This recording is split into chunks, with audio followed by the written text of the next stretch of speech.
Thank you for joining me today. Derek Ellis here, CEO and co-founder of Vessel, supply chain consulting company. Today, I'm joined by a couple of friends, Kaz Lawler from Emerson, Gray Bowdery from the NPD New Product Development Lab at Boise State and Tech Help, and Ryan Gray from SGW Design Works. And the topic, playing NDA chicken. When is your idea worth our risk? So, Kaz, when someone's got a great idea, or someone's telling you about someone that has a great idea, like how do you approach that conversation? We hear it all the time. Yeah, we do hear it all the time, and I'm sure we all hear it all the time. I've always worked for small and startup companies. It was only one medium-sized company, and a lot of startups, many more failures than successes. But from each experience, usually from a failure, I learned something. So when someone comes to me and says, "Hey, I have this great idea," I say, "Tell me more." And if I can get past the part of, "I can, but you have to sign an NDA," how do you communicate with people before you get into those details?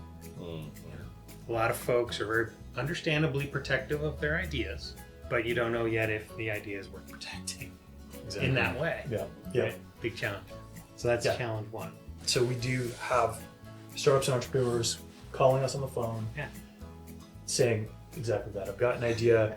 Can you help me make it real? And then we say yes, and then they say, "Okay, I'll send over my I'm NDA. scared to tell you about it." Yeah, we signed this NDA.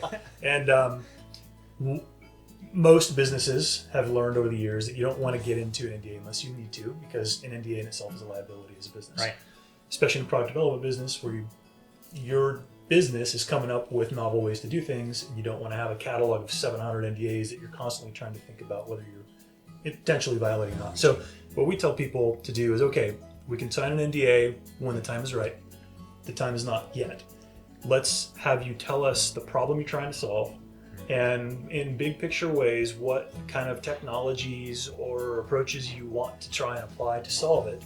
Don't tell us specifically what you have in mind, because that's the secret part. Right. And we can tell you, number one, if it seems like there's a path forward with it. Number two, if our team's a fit to help with it.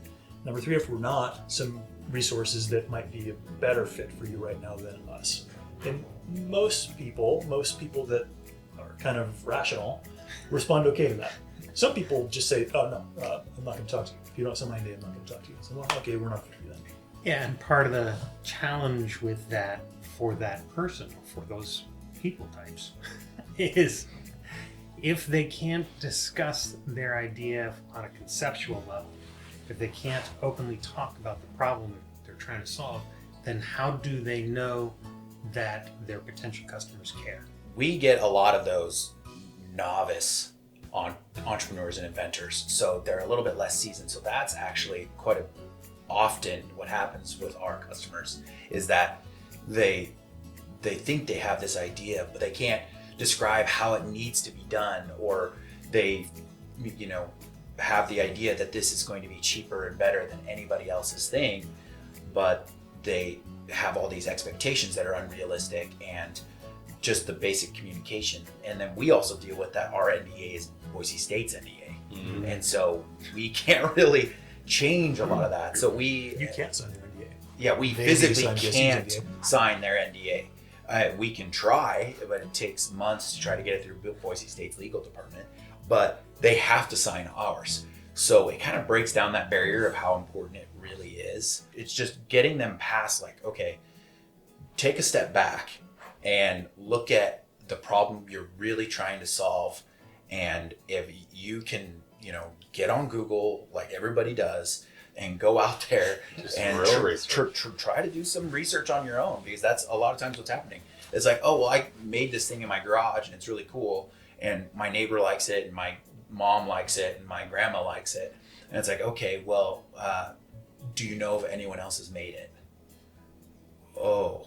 It's like, well, if anybody else can you buy it? Yeah, can you buy it on Yeah. Amazon? Like, and your novel idea, I don't want to burst anyone's bubble, may not be as novel as you think, or the whole concept like we were talking about earlier of, like, I've got this, what I think is a novel idea. Well, your novel way of producing this isn't going to be practical. So you're reinventing something that doesn't need to be invented. Maybe you can just improve it and make a new product that way and just branch into the market without going through all the intellectual property pieces of it that really can get in the way.